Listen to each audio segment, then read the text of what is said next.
Chers amis du Parti de la France, bienvenue dans cette nouvelle émission de réponse à vos questions. Première question, pensez-vous que l'on puisse sauver la France par la voie électorale ? Alors, c'est la grande question que se posent beaucoup de nationalistes, mais je dirais pour l'instant, alors peut-être pour certains, ça leur paraît tout à fait aberrant que l'on puisse espérer en la voie électorale. Mais je pense qu'il est plus réaliste que l'on prenne le pouvoir, que la droite nationale prenne le pouvoir, en tout cas en 2024, par la voie des urnes, plutôt que par un hypothétique coup d'État, ou à moins que je ne sois pas au courant, que l'on ne soit pas au courant, que certains commentateurs de réseaux sociaux soient à la tête d'une vaste organisation puissante et armée, prête à prendre le pouvoir. Donc ça se relève beaucoup plus du fantasme qu'autre chose. Et je trouve il serait inepte de ne pas utiliser tous les moyens à notre disposition pour éveiller le maximum de nos compatriotes. Alors certes, la voie électorale est truffée d'embûches, de fraude. On pourrait même dire que certains disent que les dés sont pipés, certes, mais ça reste le meilleur moyen actuellement de s'adresser à nos compatriotes, d'être dans les débats politiques, d'être dans les débats publics, avec les règles évidemment de la République que nous chérissons bien sûr, mais voilà, c'est certain qu'on pourrait dire non, nous nous mettons de côté, nous n'avons rien à voir avec tout cela. Oui, évidemment, mais dans ce cas-là, on est des marginaux qui complètement en décalage, complètement hors sol avec le reste de la population. Donc je crois qu'il est important de participer aux élections puisque c'est le meilleur moyen de parler à un maximum de nos compatriotes. Et il faut arrêter avec ces pudeurs de puristes de dire oui, mais les élections, oulala, on ne se compromet pas avec le système. Et puis en général, ces gens-là se présentent aussi aux élections. Mais quand eux se présentent, c'est bien, mais quand c'est les autres, non, c'est pas bien, ce sont des traîtres. Bon, il faut arrêter un peu ce genre de conneries. Et je pense qu'il faut utiliser tous les moyens possibles et imaginables pour sauver notre nation et notre peuple. Alors, toujours, on va dire dans la même idée, est-ce que la dynamique migratoire, la démographie des extra-européens en particulier, et qui sont naturalisés à tour de bras, n'est-elle pas un véritable problème pour la participation aux élections? Alors évidemment, je ne vous cacherai pas que le compteur tourne et que de plus il y a de nouveaux Français, entre guillemets, plus ce sera évidemment difficile de parvenir à instaurer un État national, à appliquer la remigration massive des populations extra-européennes, puisque certes, il y a de plus en plus de Français d'origine ethnique qui ne soient pas européennes, puisque depuis des décennies, les différents gouvernements qui se sont succédés ont naturalisé évidemment sans aucun discernement, puisque la naturalisation, il suffit maintenant que si vous regardez des reportages ou qui soient dans les journaux papier ou dans les journaux régionaux télévisés, eh bien vous assistez, vous voyez que les naturalisations, ça concerne à 90% des Afro-Maghrébins. Voilà, qui ne prennent même pas la peine de s'habiller à la française quand ils vont à la cérémonie de naturalisation et qui arrivent quelquefois en boubou, voilés, ce genre de choses. Donc voilà, ça veut dire, c'est tout un symbole, puisque ça veut bien dire que voilà, on vous naturalise, mais vous n'avez absolument pas besoin de vous fondre dans la communauté française. Venez comme vous êtes, comme au McDonald's, et surtout ne changez pas. Venez avec vos mœurs, vos us, vos coutumes, votre religion, et même votre sentiment revanchard vis-à-vis de la France et des Français. De toute façon, vous ferez de bons Français, vous aurez la CAF et toutes les aides sociales sans aucune contrepartie. Donc malheureusement, voilà, c'est ça. Nous nous battons d'une part contre l'immigration légale, illégale et toutes ses conséquences, mais on se bat aussi contre les naturalisations massives qui se font par dizaines de milliers, voire centaines de milliers chaque année. Et évidemment, ça implique forcément un problème électoral, forcément, puisque les partis de droite nationale attirent forcément bien plus les votes des Français de souche du fait de la résistance, on va dire du sursaut identitaire qu'implique ce choix électoral, plutôt que les Français, les nouveaux Français ou les Français de papier. Alors est-ce qu'il y a une influence du vote afro-maghrébin lors des dernières élections législatives? Alors, évidemment, je n'ai pas encore consulté les différentes statistiques. Alors, elles ne seront pas ethniques, mais il y a quand même des statistiques qui sont faites en fonction, par exemple, de la religion, en fonction d'autres choses, qui permettent tout de même d'identifier à peu près le vote des Français, on va dire, de papier, des nouveaux Français. Et j'ai, moi, eu l'impression qu'il y a une mobilisation au premier tour, mais une démobilisation on va dire au second tour, où ils étaient moins présents par rapport au retour que j'ai eu dans les bureaux de vote. Alors d'une part parce qu'une bonne partie était déjà partie en vacances au bled, et que le danger a priori était moins important pour eux que le Rassemblement national accède aux responsabilités, et donc ils se sont beaucoup moins mobilisés, semble-t-il qu'au premier tour. Alors, toujours dans la même veine, les Français sont-ils encore curables? C'est évident que, au vu des derniers scrutins, même si il y a une forte progression et constante du vote Rassemblement national, qui est en fait le vote du camp national, puisque tout du moins l'électorat identifie la résistance identitaire, la résistance nationale à ce parti politique qui malheureusement n'est pas exempt de défauts, mais nous y reviendrons. Et les Français sont-ils encore curables? C'est-à-dire méritent-ils encore d'être sauvés?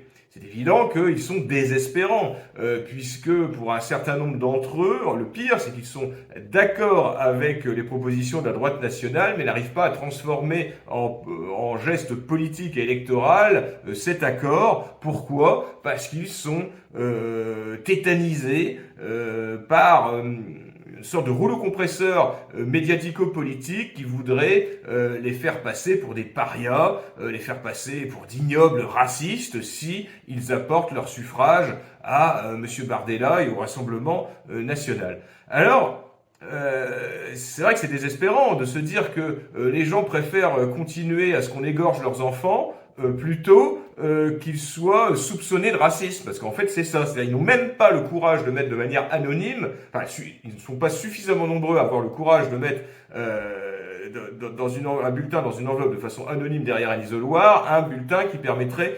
tout du moins de freiner le déclin, on va dire le déclin économique, migratoire, moral de notre civilisation, de notre nation. Eh bien, c'est sûr que on peut se demander, mais le vote est en progression constante. Et aussi, les événements nous donnent raison. C'est-à-dire que même ceux qui étaient, peut-être les plus grands ennemis du Front National, de la droite nationale, du Rassemblement national, s'aperçoivent que finalement la situation est aussi dramatique qu'il y a nécessité évidemment de rejoindre un parti politique qui pouvait fustiger il y a encore quelques années. D'ailleurs, on le voit, c'est beaucoup plus dans ce sens-là que dans l'autre. Il y a beaucoup plus de gens de gauche qui deviennent de droite que de gens de droite qui deviennent de gauche. Je parle de vrais gens de droite, pas des gens qui ont été à la remorque de la gauche de toute leur vie politique et qui se retrouvent dans le macronisme. Je parle pas de ça, je parle des gens de gauche, de gens sincères de gauche, des ouvriers, des cheminots, qui ont eu une tradition familiale de vote à gauche et qui sont forcément par la dure réalité socio-économique, sécuritaire, identitaire, comprennent que la solution elle est au sein du camp national et sûrement pas par les partis politiques de gauche ou de fausse droite qui ont menti aux Français et qui, par leurs différentes décisions lorsqu'ils ont été au pouvoir, ont abouti à la situation actuelle. Alors les Français vont-ils se remobiliser? Eh bien, nous allons le voir. Mais en tout cas, je suis assez confiant. La progression est certes pas suffisante, puisque là, on a bien vu que nous n'avons pas pu obtenir suffisamment de députés pour que le Rassemblement national, la coalition LR-RN, ait une majorité absolue à l'Assemblée et puisse appliquer un programme national.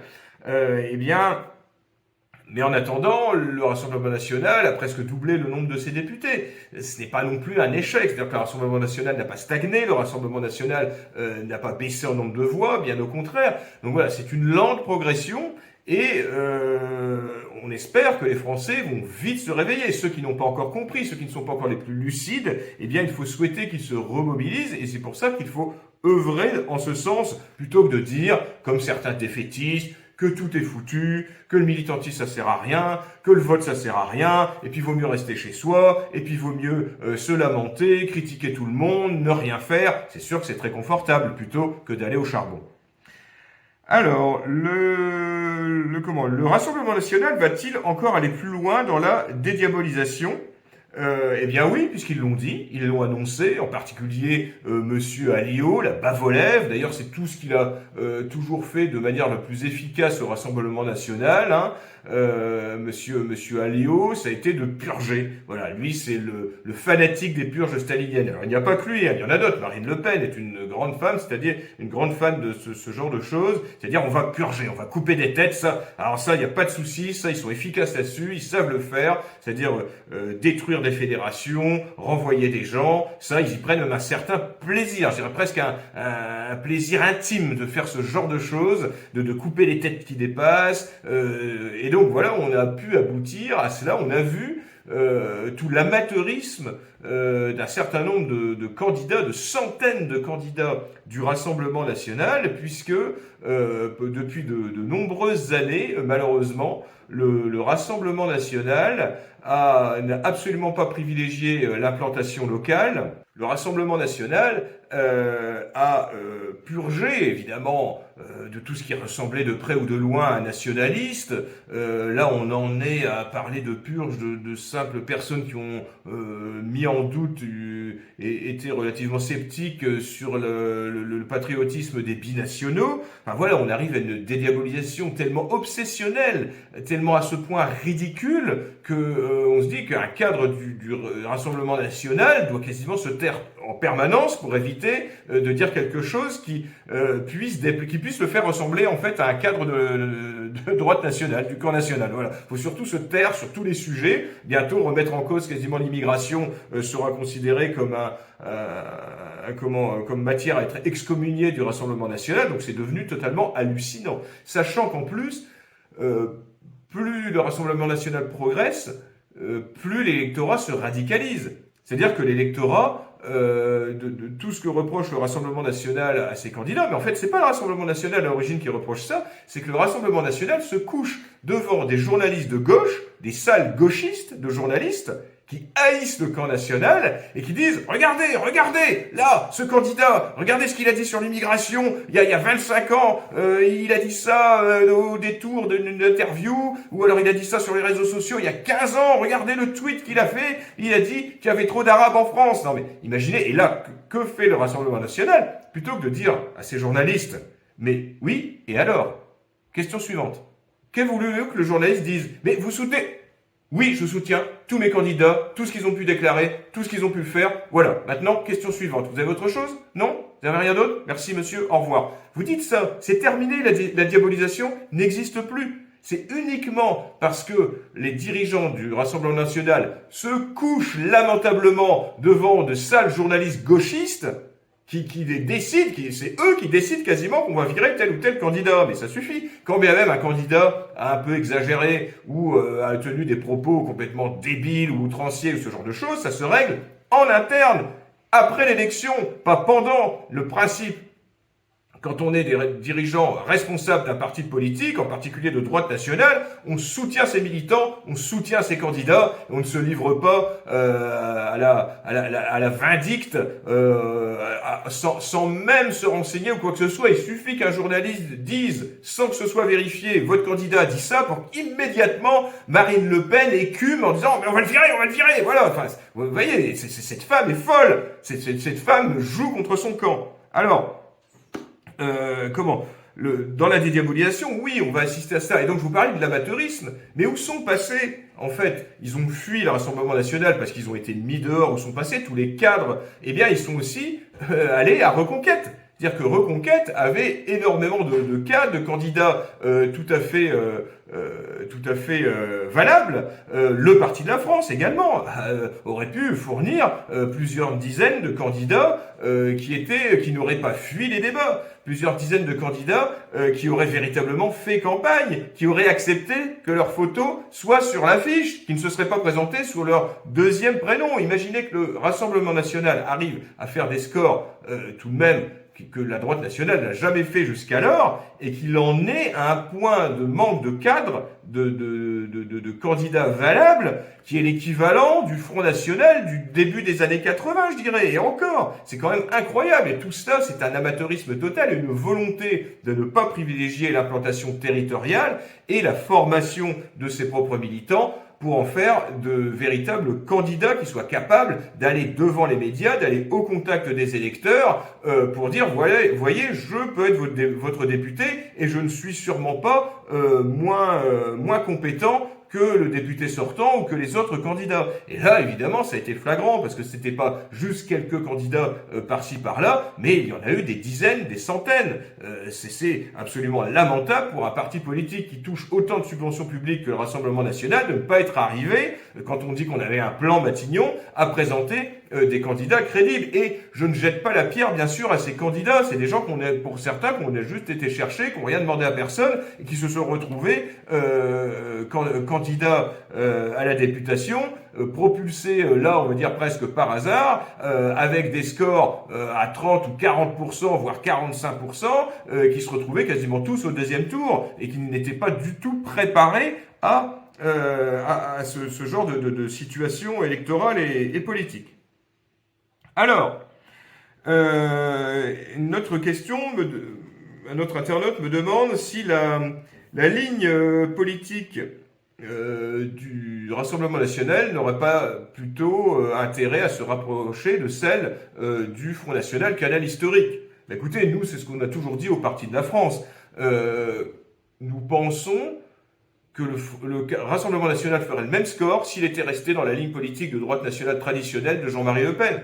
Nous en sommes quasi persuadés. Les événements ont donné raison à Jean-Marie Le Pen, ont donné raison au Front national, et ce sont les gens qui viennent aux idées nationales, l'électorat qui vient aux idées nationales, et non pas l'inverse. La société française se droitise, devient de plus en plus identitaire par rapport à ce qu'elle était auparavant. Pourquoi? À cause d'une immigration, d'une submersion migratoire, d'une islamisation de notre pays, d'une paupérisation générale. Eh bien, il n'y a pas besoin de vouloir se coucher absolument devant la bien-pensance pour cela. Et c'est ça aussi qui fait tout l'attrait du camp national, c'est ce côté anti-système. C'est le système qui est rejeté. C'est c'est tous ceux qui ont œuvré pour que l'on en arrive là. Et donc c'est pour ça nous pensons que stratégiquement, le but c'est de dire nous sommes différents, nous ne sommes pas comme eux. Et malheureusement au Rassemblement national, ils se disent regardez, nous sommes comme les autres. On veut se normaliser. Eh bien, je ne suis pas certain que ce soit ça que l'électorat attende. Alors, quel scénario après ces élections législatives, après ces résultats, est-ce que le nouveau Front populaire va accéder au pouvoir, va former un gouvernement, ou est-ce que ce sera une alliance centriste qui ira des macronistes aux socialistes, aux républicains reniés, les républicains, vous savez, ceux qui ont fustigé Éric Ciotti? Eh bien, je ne saurais dire.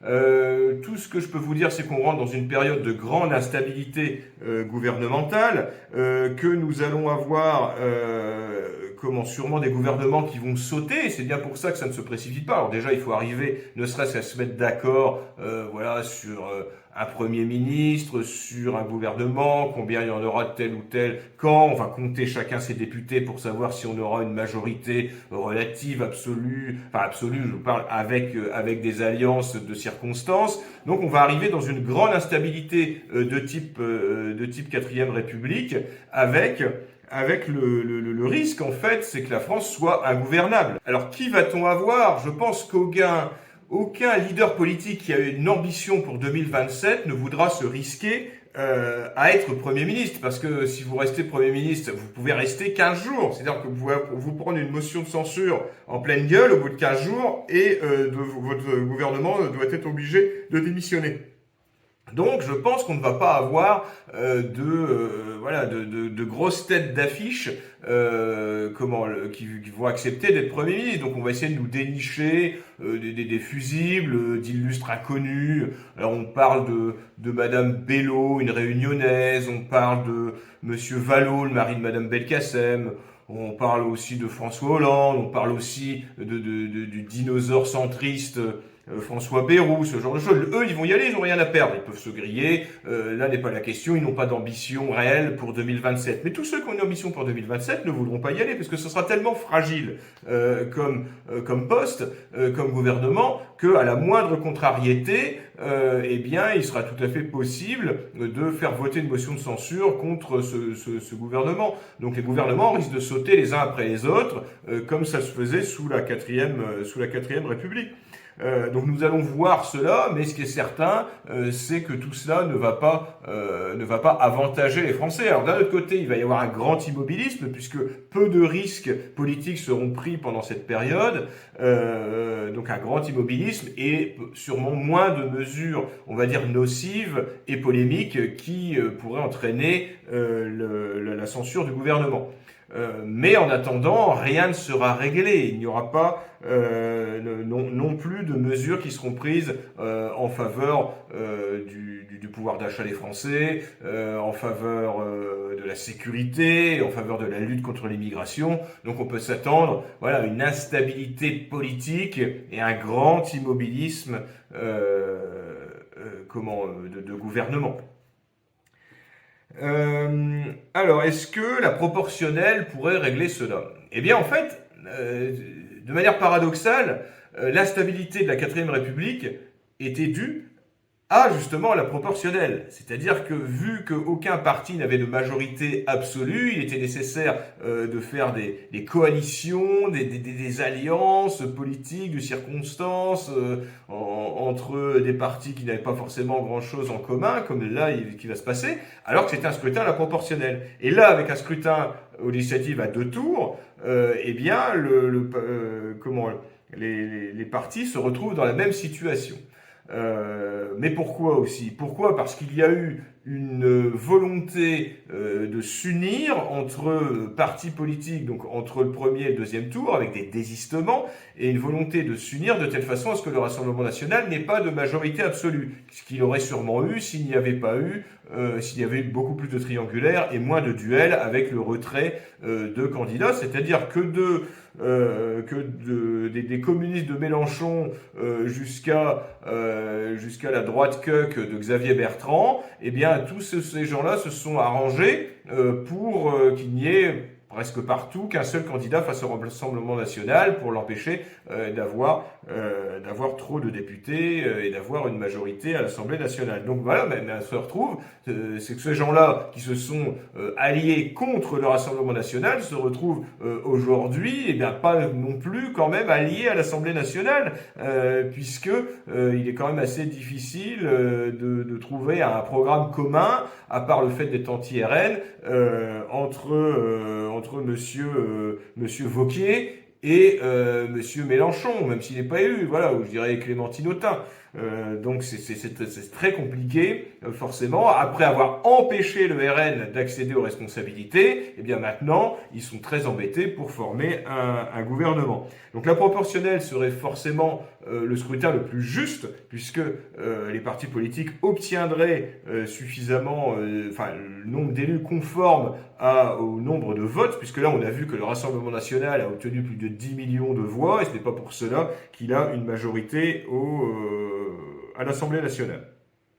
Alors, un autre internaute me dit que finalement, cette chienlit ingouvernable ne va-t-elle pas être du pain béni pour le Rassemblement national et pour les prochaines échéances électorales? Dans un sens, oui, mais peut-on souhaiter pour la France et les Français d'avoir 3 ans de chienlit? Mais forcément, ça va susciter un fort rejet du parlementarisme, parce qu'on va assister sûrement à tout un spectacle grotesque, clownesque, désagréable, pénible. Ce sera l'impuissance permanente si les gouvernements sautent les uns après les autres, si ça se crêpe le chignon en permanence sans que jamais rien n'avance. Donc oui, forcément, ça va susciter un rejet de toute cette classe politique qui s'est alliée pour empêcher la droite nationale d'accéder au pouvoir, et ça ne peut que reculer pour mieux sauter pour les prochaines échéances électorales. Mais je vous dirais, on perd encore 3 ans. Même si je n'ai pas forcément confiance dans le Rassemblement national pour appliquer le programme nécessaire à la revitalisation de notre pays, en tout cas, il aurait pu freiner la décadence, freiner l'invasion migratoire, rétablir, tout du moins partiellement, la sécurité dans notre pays. Et là, malheureusement, ça ne sera pas fait, en tout cas sûrement pas avec les gouvernements qui vont être mis en place. Pensez-vous qu'Éric Zemmour a encore un avenir politique? Écoutez, j'ai peur qu'on ait assisté à une sorte d'étoile filante qui, en l'espace de 2 ans, que ce soit Éric Zemmour ou son parti Reconquête, qui s'est retrouvé en fait sous les projecteurs, qui a suscité un immense espoir, qui a permis pendant l'élection présidentielle d'amener au sein du débat public des thèmes qui avaient été abandonnés par l'ensemble de la classe politique, mais que malheureusement Éric Zemmour n'a pas été récompensé à l'élection présidentielle, et que par la suite, eh bien, on a pu constater que l'électorat se préférait le Rassemblement national, même si il était d'accord avec tout ce que disait Éric Zemmour et Reconquête. Mais nous, on le voit déjà depuis 15 ans au Parti de la France. Il faut savoir qu'au Parti de la France, quand nous distribuons des tracts relativement radicaux contre l'immigration, contre l'islamisation, eh bien, nous sommes très bien accueillis. Par contre, les électeurs se disent, oui, mais nous, allez Marine, on vote Marine, hein, bravo, ce que vous faites, c'est super, hein, voilà. C'est-à-dire que notre propagande, notre discours radical n'est absolument pas rejeté par l'électorat RN. Jamais on a vu quelqu'un du RN, mais c'est horrible, mais vous êtes des radicaux, mais vous faites du mal à la cause nationale. Non, ça, à part quelques candoles des réseaux sociaux dont on ne voit jamais la sale gueule, eh bien, jamais, en tout cas quand on va au contact de l'électorat RN, jamais nous faisons engueuler parce que nous serions trop radicaux. Non, cet électorat est radical parce qu'il ne supporte plus la situation actuelle. Alors pour en revenir à Éric Zemmour et à Reconquête, malheureusement aussi à cause d'une gestion interne absolument catastrophique que l'on doit à la compagne de M. Zemmour, Mme Knafo, et au tout petit clan qu'elle a autour d'elle, qui ont fait des élections européennes quelque chose d'irrespirable en interne, puisque tout a été fait pour mettre des bâtons dans les roues à Marion Maréchal, qui a fini par s'en aller, peut-être pas de manière très élégante, mais en tout cas, rien ne la retenait à Reconquête, puisque tout avait été fait pour qu'elle foire sa campagne européenne en interne, jusqu'à un moment lui couper les vivres, puisque Madame Knafo et Éric Zemmour, qui a laissé faire, voulait absolument lui dicter ses thèmes de campagne. Bref, il est certain que je ne vois pas bien comment Reconquête et Éric Zemmour vont se relever, on va dire, de ces échecs successifs. Et en fait, il a été en 2 jours, Reconquête a été désintégré puisqu'ils ont perdu 4 de leurs élus européens qu'ils avaient eu. Voilà, le mardi, le dimanche, ils avaient 5 élus européens. Le mardi, il n'en avait plus qu'un. Mario Maréchal s'en allait avec un certain nombre de cadres, avec un certain nombre de militants, parce qu'ils n'ont pas réussi, à trouver une solution pour avoir une alliance avec le Rassemblement national. Rassemblement national qui avait tout intérêt à tuer Reconquête, tout intérêt à faire ce qu'il a fait, c'est-à-dire débaucher Marion Maréchal et quelques personnes, tout en marginalisant Éric Zemmour. Voilà, c'est la dure, la dure loi de la politique politicienne. Et il y a des victimes, et bien malheureusement, Éric Zemmour et Reconquête en sont, et je ne vois pas trop comment ce parti politique, qui a suscité énormément d'espoir, qui a eu jusqu'à 100 000 adhérents en 2022, va pouvoir se relever de tout cela, puisque là, maintenant, on dirait que voilà, l'histoire ne repasse pas les plats. Et je ne vois pas trop, surtout en conservant cette volonté qu'ils ont eue, par exemple, de snobber le parti de la France, entre autres, en disant mais attention, nous ne sommes pas. Alors oui, nous voulons renverser la table, nous voulons aller contre tout ce système, nous dénonçons toutes les incohérences et toutes les les reniements du Rassemblement national, mais oulala, non, nous ne sommes pas avec ces extrémistes, non, nous sommes, voilà, ils ont voulu faire les deux, essayer de comme disait Éric Zemmour, alors ça n'a aucun impact à part que sur quelques boomers gaullistes, refaire le RPR, mais qui ça fait bander aujourd'hui de dire on va refaire le RPR, enfin, voilà, il y a eu des erreurs, d'autres erreurs, c'est-à-dire de dire voilà, on va tout casser, on va tout renverser, et puis freiner des cas de fer en pleine élection présidentielle, en disant mais non, finalement, sur l'Ukraine, je pensais pas vraiment ça, et puis non, puis finalement la remigration on la fera pas, et puis finalement la binationalité on revient dessus, il y aura pas de ministère de la remigration, non mais ça, on est inaudible, voilà, on se présente pas comme un Trump qui va tout casser pour finalement freiner des cas de fer en disant mais regardez comme je suis normal, voilà, je vais être au 2e tour, et le résultat on fait 7%. Alors attention, je ne suis pas en train de refaire de tout refaire, voilà, mais il y a eu des erreurs à ce niveau-là, des erreurs en interne. Ils ont purgé autant que le Rassemblement national l'a fait on va dire que Marine Le Pen a pu le faire en 15 ans dans son parti. Ils ont fait la même chose à peu près partout, parce que il y avait les anciens du RN qui voulaient purger, des anciens de LR ou de chez De Villiers, que les autres, il y avait ceux de Dupont-Aignan, les anciens de machin, et puis lui, il est trop sulfureux, puis lui, on va le virer, puis ce genre de choses. C'était catastrophique, géré par une Sarah Knafo qui n'a aucune expérience dans le domaine de la gestion d'un parti politique. Donc voilà, c'est un immense gâchis, et je crains que M. Zemmour et Reconquête n'aient plus vraiment d'avenir politique dans les années à venir. Alors, quel est l'objectif du Parti de la France ? J'ai la question en entier. Avec votre stratégie et vos positions assez radicales, vous serez toujours fustigé, marginalisé et mis de côté. L'intérêt n'est-il pas de gagner et de faire avancer nos idées ?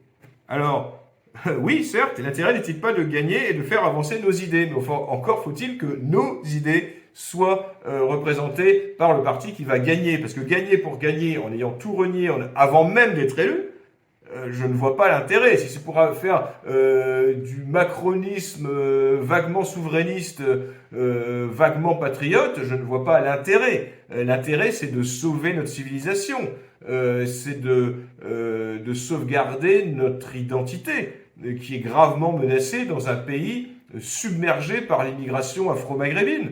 Donc à partir du moment où on abandonne tout cela pour arriver au pouvoir, où on n'applique rien de ce que l'électorat attend, eh bien ça ne sert à rien. Le Parti de la France est là aussi pour être un aiguillon et de dire tout haut ce que tout le monde pense tout bas. C'était le grand slogan de Jean-Marie Le Pen. Eh bien nous continuons. Nous ne trouvons pas qu'il y ait un intérêt à se normaliser, à plaire à nos ennemis politiques pour qu'ils nous trouvent respectables. Nous sommes respectables et nous estimons que ce ne sont pas nos ennemis de dire si nous le sommes ou pas. Eh bien, Nous pensons qu'au contraire, il faut avoir une ligne offensive, il faut avoir une ligne radicale que malheureusement le Rassemblement national a abandonné. Alors on a un Jordan Bardella qui plaît beaucoup aux ménagères de moins de 50 ans, hein, voilà, qui fait le gendre idéal, qui est très lisse, hein, mais on l'a vu dans certains débats, eh bien beaucoup de gens ont été déçus parce qu'il n'avait plus ce côté offensif qu'a pu avoir pendant un temps le Front National, surtout en particulier à l'époque, où les invités dans les débats étaient offensifs vis-à-vis des gens qui étaient responsables de la décadence, de l'immigration, de l'insécurité, de la ruine de notre pays. Eh bien, nous pensons qu'il faut marteler lors de ces débats et qu'il faut être plus offensif pour mobiliser un électorat qui veut véritablement un changement. Alors, je ne dis pas que le fait que M. Bardella, de par son attitude, sa stature, rassure également un électorat tiède. Ça, c'est tout à fait possible, mais je pense qu'il faut allier les deux et ne pas passer que pour quelqu'un de tiède. On a pu voir d'ailleurs que le Parti de la France pouvait mobiliser un certain électorat. Nous n'avions qu'un seul candidat sous l'étiquette du Parti de la France, c'était Pierre-Nicolas Nupes dans la 5e circonscription de Meurthe-et-Moselle. Eh bien, Pierre-Nicolas Nupes a fait plus de 10% des voix au premier tour, ce qui est quand même un score tout à fait intéressant, comme quoi le Parti de la France n'est pas marginal. Quand vous faites 1% ou moins de 1%, comme l'ont fait la plupart des candidats de Reconquête un peu partout en France, là vous êtes marginalisé. Quand vous faites 10%, vous ne l'êtes pas. Pourtant, la campagne de Pierre-Nicolas Nupes a été très radicale, a été même relayée au niveau national, mais même au niveau international. Pierre-Nicolas Nupes of the Party of France released an election poster that translates to "Let's give white children a future." Nous avions décidé, en fait Pierre-Nicolas Nupes et son équipe de campagne avaient décidé d'utiliser l'affiche du Parti de la France "Donnons un avenir aux enfants blancs" pour faire sa campagne, et que ça suscitait un tollé localement et que on en a parlé un peu partout. Et Pierre-Nicolas Nupes, c'est le Parti de la France, nous avons totalement assumé le message de cette affiche, le graphisme de cette affiche, parce que c'est quelque chose qui, sachez-le, n'a pas choqué l'électorat. Ça a choqué un maire gauchiste de Neuve-Maisons, ça a choqué le député socialiste sortant, la LICRA locale, et les journalistes de gauche locaux, bien sûr, c'est tout. Et après, toute la presse nationale et internationale qui a parlé de cette affiche. Mais ça n'a pas choqué l'électorat. En tout cas, il y a 10% des électeurs qui ont apporté leur suffrage à l'ami Pierre-Nicolas Nupes, qui a fait une excellente campagne de terrain, très réduite, avec très peu de moyens. D'ailleurs, il n'y a même pas eu de profession de foi. Et imaginez qu'il a réussi à faire 10%. Voilà pourquoi le Parti de la France continuera son action, ne va surtout pas assouplir sa ligne qui n'est plus défendue par personne, et que dès que nous en aurons l'occasion, dès que nous en aurons les moyens, eh bien nous présenterons des candidats, puisqu'on voit que c'est une ligne qui fonctionne, une ligne qui attire un certain électorat, et que ce n'est sûrement pas en s'affadissant et en refusant les messages les plus simples, mais les plus essentiels à destination de l'électorat, que nous parviendrons à susciter un engouement pour notre parti. Donc nous estimons que oui, nous sommes peut-être marginalisés parce qu'ils le veulent d'un point de vue idéologique, tant par le camp dit national que par les médias, mais nous allons faire ce qu'il faut pour qu'il ne puisse plus faire son nom. Voilà, c'est simple. C'est-à-dire qu'à une élection, eh bien, les médias seront obligés de parler de nous, de nos outrances, comme ils disent, mais en tout cas, ça ne choque pas l'électorat et ça rassure l'électorat de savoir qu'il y a encore des Français qui veulent donner un avenir aux enfants blancs en France. Ça ne veut pas dire que nous ne voulons pas donner d'avenir aux enfants d'autres origines. Ce n'est pas ça le message. Mais c'est en tout cas qu'aujourd'hui, le fait d'un enfant blanc, eh bien, n'a pas un avenir très radieux aujourd'hui vu la submersion migratoire islamique dans notre pays. Voilà, et surtout l'ethnomasochisme ambiant qui est entretenu par nos gouvernants. On parle aussi de soi-disant l'étiquette Rassemblement de la droite nationale, un slogan qui a été utilisé non pas sur les affiches mais sur le bulletin de vote de Pierre-Nicolas Nupes. Rassemblement de la droite nationale, oui, eh bien, c'est pas Rassemblement national, on n'a pas volé leur logo, comme l'a fait d'ailleurs le candidat Monsieur Péché-Gana, qui a été désinvesti, mais qui a continué à utiliser tant pour le premier tour qu'au second tour le logo des amis d'Éric Ciotti et également le logo du Rassemblement national de manière complètement frauduleuse. Nous, c'est pas ce que nous avons fait. Nous estimons que nous sommes le rassemblement de la véritable droite nationale. Donc il y avait un rassemblement de la droite nationale. D'ailleurs, qui se revendique de droite nationale à part le Parti de la France? Personne, pas le Rassemblement national. Et en plus, le logo du Parti de la France figure juste à côté de Rassemblement de la droite nationale. Donc il n'y a pas une volonté de tromper les gens. Et s'il y a bien des imposteurs, c'est plutôt ceux qui se font passer pour la droite nationale, tout en reniant jusqu'au fondateur de la droite nationale contemporaine, qui est Jean-Marie Le Pen. Voilà, nous revendiquons de Jean-Marie Le Pen, nous sommes le Front National de Jean-Marie Le Pen. Nous ne sommes pas autre chose, nous ne prétendons pas renier les pères fondateurs, si vous voyez ce que je veux dire, mais nous n'avons pas la prétention de tromper l'électorat. Voilà. Alors, un policier municipal a été suspendu pour avoir collé l'affiche « Donnons un avenir aux enfants blancs ». Effectivement, c'est un militant du Parti de la France que nous connaissons bien, que nous soutenons. Ne vous inquiétez pas, à aucun moment le Parti de la France, nous ne sommes pas le Rassemblement national, nous ne lâchons pas nos militants, et bien sûr que nous le soutenons vis-à-vis, ce qui est totalement scandaleux, puisque cette affiche, je tiens à vous le préciser, n'a fait l'objet d'aucune plainte. Aucune plainte n'a été faite contre cette affiche. Cette affiche est tout à fait légale, nous avons retiré et nous en avons collé partout en France. En revanche, j'en profite pour faire un petit appel aux dons. Si vous voulez qu'il y ait de plus en plus de cette affiche qui soit collée, également de notre nouvelle qui retourne en Afrique, eh bien, il faut nous donner un petit peu d'argent puisque le Parti de la France ne bénéficie d'aucune subvention publique. Donc, si vous voulez que ces affiches fleurissent sur les murs de France, eh bien, faites-nous des dons dans la mesure de vos moyens. Ça permettra d'avoir une propagande radicale sur les murs de France.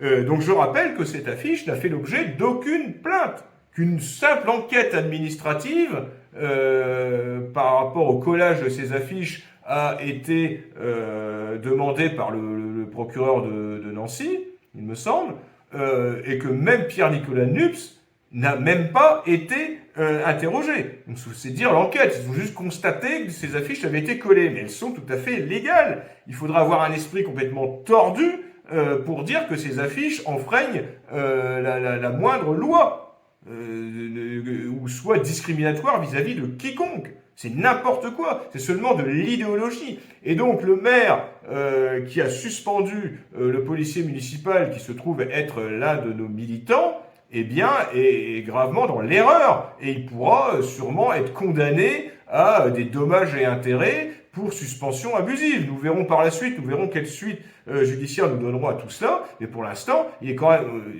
nous avons encore le droit, des citoyens, et en plus, ce policier municipal n'était pas dans l'exercice de ses fonctions, il n'y avait pas d'histoire de droit de réserve, puisqu'il faisait ça sur son temps de repos. Eh bien, nous avons tout à fait le droit de coller des affiches qui sont, à ce jour, légales, qui n'ont fait l'objet d'aucune condamnation. Donc, ça suffit, cette espèce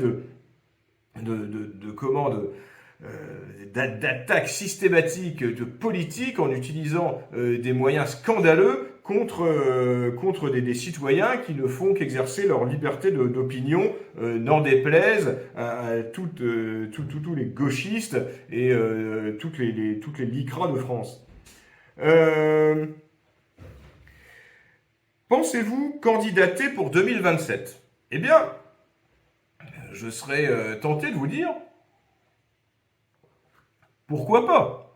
Encore faut-il que les conditions soient réunies pour cela, c'est-à-dire que je dispose d'une assise financière suffisante, que je dispose des 500 parrainages qui sont de plus en plus difficiles à avoir, et qu'il y ait aussi un créneau politique, que les conditions militantes, logistiques, financières soient réunies. Je dirais pourquoi pas. Pour l'instant, en tout cas, elles ne le sont pas. Mais il peut se passer beaucoup de choses d'ici 2027, d'ici 2026, d'ici 2027. Soit des politiques, que ce soit que le Parti de la France prenne une ampleur électorale, nous ne savons pas. Dans l'état actuel des choses, si les présidentielles avaient lieu l'année prochaine, je vous dirais non, c'est impossible.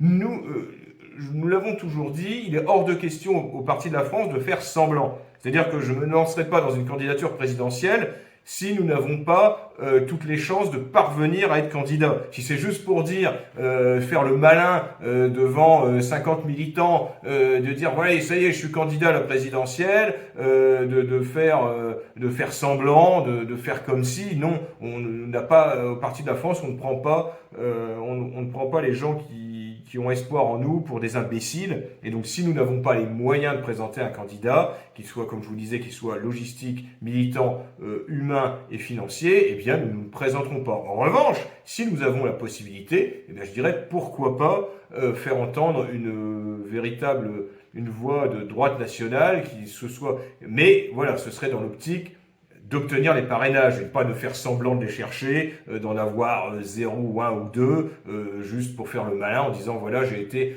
candidat à la présidentielle. Non, si nous y allons, c'est pour obtenir les parrainages, et ça implique une grande logistique militante de recherche de ces parrainages, aussi une grande assise financière, dans le sens où il faut défrayer tous les gens qui iront à la recherche des parrainages, mais je pense que nous y reviendrons. Question suivante. Que va proposer le Parti de la France dans les mois à venir ? Donc on parle de la disparition de Reconquête, que nous ne souhaitons pas. Nous n'estimons pas souhaitable qu'un parti politique comme Reconquête disparaisse. D'ailleurs, il ne va pas disparaître complètement, mais c'est sûr qu'il y a une grande démobilisation de ces cadres et de ces militants et qu'ils ont tout à reconstruire. Et d'ailleurs, je ne vois pas pourquoi ils ne repartiraient pas sur des basses scènes et avoir une sorte de partenariat avec le Parti de la France. Pourquoi pas ? Mais jusqu'alors, Reconquête nous a snobés depuis 2 ans. Alors bon, peut-être que ça changera, mais j'en doute. Donc en tout cas, nous, le Parti de la France, nous continuons à avancer et on le voit que l'avenir s'annonce intéressant puisque un de nos candidats, un seul candidat, fait 10%, 10 fois plus que les candidats Reconquête. Donc que va proposer le Parti de la France dans les mois à venir ? Eh bien, une nouvelle campagne d'affichage offensif, bien sûr des réunions là où nous pourrons un peu partout en France, quelques événements. Nous aurons également notre Conseil national, nous vous parlerons prochainement, qui se fera à la rentrée, pas notre congrès, notre Conseil national qui se réunit tous les ans, mais qui sera ouvert, je pense, en fin de journée aux adhérents, militants, sympathisants. Et donc nous vous tiendrons au courant. Là prochainement, nous faisons un repas d'été, un repas White Boy Summer, à Amiens. Donc je vous invite, à ceux qui le peuvent, venir donc samedi 27 juillet, à assister à ce repas. En fait, le bureau politique du Parti de la France se réunit avant, et le soir, nous faisons un repas convivial et festif d'été du Parti de la France. Donc ceux qui le souhaitent, ceux qui le peuvent, eh bien peuvent réserver, surtout réserver, la réservation est obligatoire. Donc voilà, ce sera, on va dire, l'événement de l'été du Parti de la France. Et après, nous sommes comme tout le monde, nous prenons des vacances, pour ceux qui ont les moyens d'en prendre. Et puis, comment nous ferons notre retour à la rentrée de septembre. On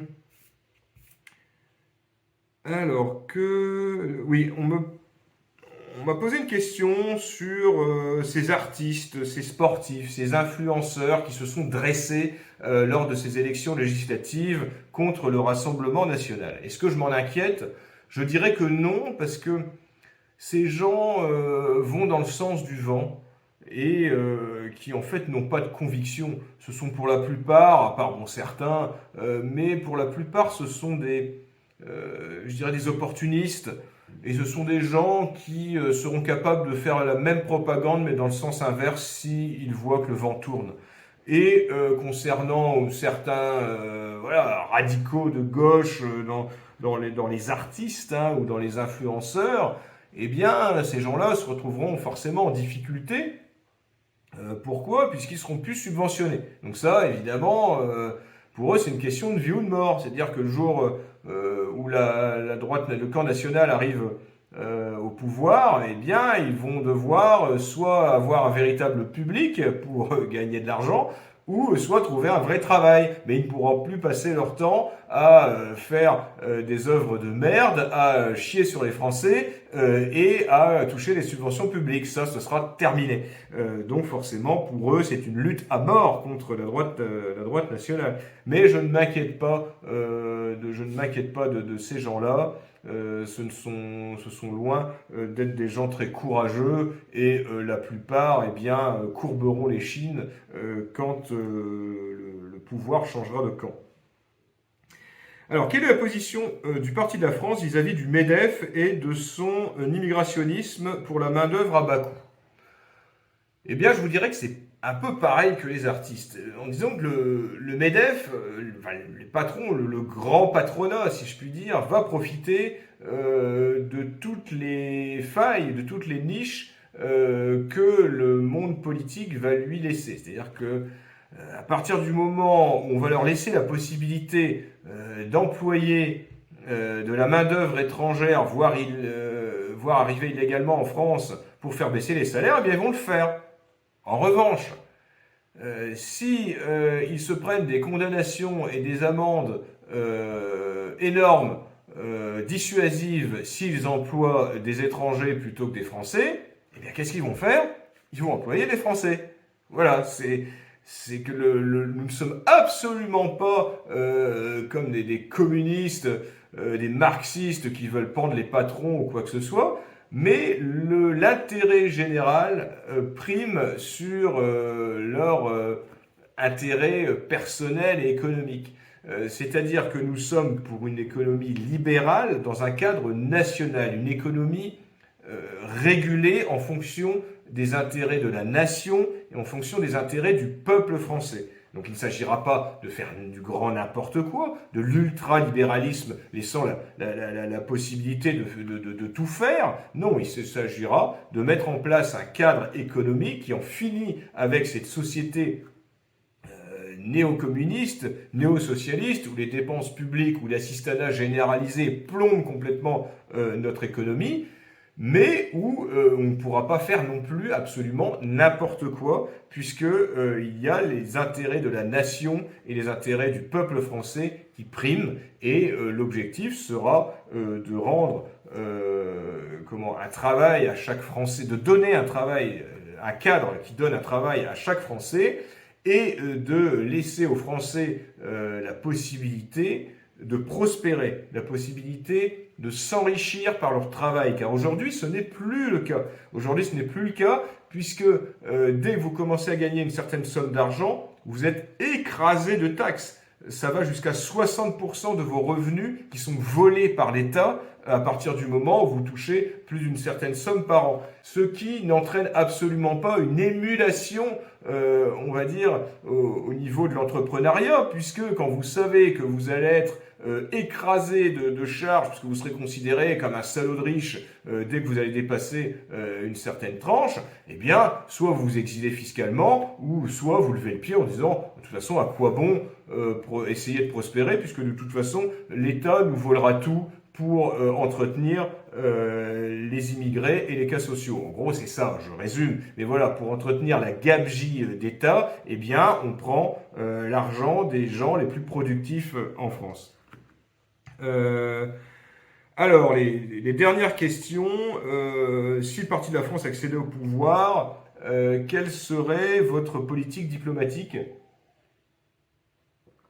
par rapport à quels seront les pays avec qui vous renoueriez des relations? Alors, je le dis régulièrement, c'est la maxime de Louis XIV, en matière internationale, la France n'a pas d'amis, n'a pas d'ennemis, elle n'a que des intérêts. Eh bien, ce sera voilà, sur cette règle d'or que l'État national que nous mettrons en place pratiquera sa politique étrangère. C'est-à-dire que nous n'aurons pas, nous ne donnerons pas de leçons aux autres pays. Il est hors de question que la France donne des leçons de droits de l'homme à tout le monde. Voilà, les pays sont souverains. On pourra regretter. Alors voilà, on peut regretter, dire que voilà, telle ou telle minorité persécutée. Voilà, ce n'est pas notre conception, nous Français, du règlement des conflits ou ce genre de choses, certes, mais nous n'avons pas de leçons à donner à l'international et c'est surtout que nous devons faire primer nos intérêts, l'intérêt de notre peuple et de notre nation, et qu'il faut entretenir les meilleures relations possibles avec le maximum de pays, je dirais, et non pas, comme le fait la France actuellement, enfin en tout cas le gouvernement français, M. Macron, qui est quasiment rentré en guerre tout seul contre la Russie, alors que ce n'est absolument pas dans l'intérêt de la France et des Français, qu'il faut sauvegarder nos intérêts géostratégiques, politique et économique et œuvrer à la stabilité du monde plutôt qu'à l'embrasement des conflits comme le font M. Macron, l'Union européenne, à des fins idéologiques. Je crois qu'il n'est jamais souhaitable qu'il y ait une guerre de quelque côté du globe que ce soit en Europe, et qu'il faut toujours œuvrer pour la paix et non souffler sur les braises comme ça a pu être fait par différents gouvernements successifs. Le sport de haut niveau, qui est très multiculturel, est-il un obstacle aux idées nationalistes ? Il est multiculturel, je dirais, si on parle du sport professionnel, si on peut parler voilà, du football, mais on peut s'apercevoir qu'au contraire, enfin, le football, au moment, on peut voir que ça suscite quand même un engouement national. Mais il est certain que ce soit dans des clubs ou dans des sélections nationales, à partir du moment où il n'y a plus un seul ressortissant du pays où joue le club, ou du pays ou quelqu'un qui est originaire de souche de ce pays. Écoutez, on a pu le voir avec l'équipe de France. J'ai rarement vu une équipe de France aussi détestée, qui en plus beaucoup de joueurs se sont permis de donner des leçons politiques en pleine période électorale et en pleine période de l'Euro de football, de leçons politiques aux gens, aux Français. Ça a été très mal pris. Et j'ai pas trouvé beaucoup de gens qui étaient désespérés que la France ait perdu contre l'Espagne. Une équipe de France, j'ai jamais vu une équipe de France qui arrive en demi-finale d'une compétition comme l'Euro être aussi peu appréciée, et que sa défaite ait suscité aussi peu de déception. Pourquoi ? Parce que ces joueurs je pense que tous ces joueurs se sont coupés du simple fait aussi que cette équipe est totalement non représentative de la population française. Alors certes, il y a beaucoup, trop à mon goût, d'Afro-Maghrébins sur la population française, mais il n'y a pas, nous n'en sommes pas arrivés à ce que les Blancs soient minoritaires à 1 contre 10. C'est la population française, donc l'équipe de France ne représente pas. Donc déjà, il y a une sorte de fracture identitaire avec cette équipe. Et ils ont rajouté à cela une fracture politique, en prenant parti, en faisant la leçon aux électeurs et en faisant la leçon aussi à leurs supporters. Parce que la majorité des supporters de l'équipe de France sont des petits blancs. Et je pense que si on faisait un sondage électoral, je pense qu'en plus, ces supporters de l'équipe de France, dans leur majorité, doivent voter Rassemblement National, doivent voter pour la droite nationale. Donc voilà, je pense que c'est une erreur stratégique de faire une équipe qui ne reflète pas la population d'un point de vue identitaire, d'un point de vue ethnique, d'un point de vue racial. Au Parti de la France, on dit les mots, on dit les choses, on dit les termes comme ça se dit maintenant. Il n'est pas question de tourner autour du pot. Et donc, ces sportifs de haut niveau, eh bien, ils sont en décalage avec la population, mais je ne pense pas que ce soit un obstacle aux idées nationalistes. Je pense que c'est une utilisation idéologique des sportifs de haut niveau qui est faite plutôt que le sport de haut niveau qui pose véritablement problème. Et enfin, dernière question. Est-ce que Éric Zemmour aurait été plus crédible s'il s'était converti au catholicisme? Je dirais pourquoi pas, ça aurait montré qu'il se serait converti à la religion des Français.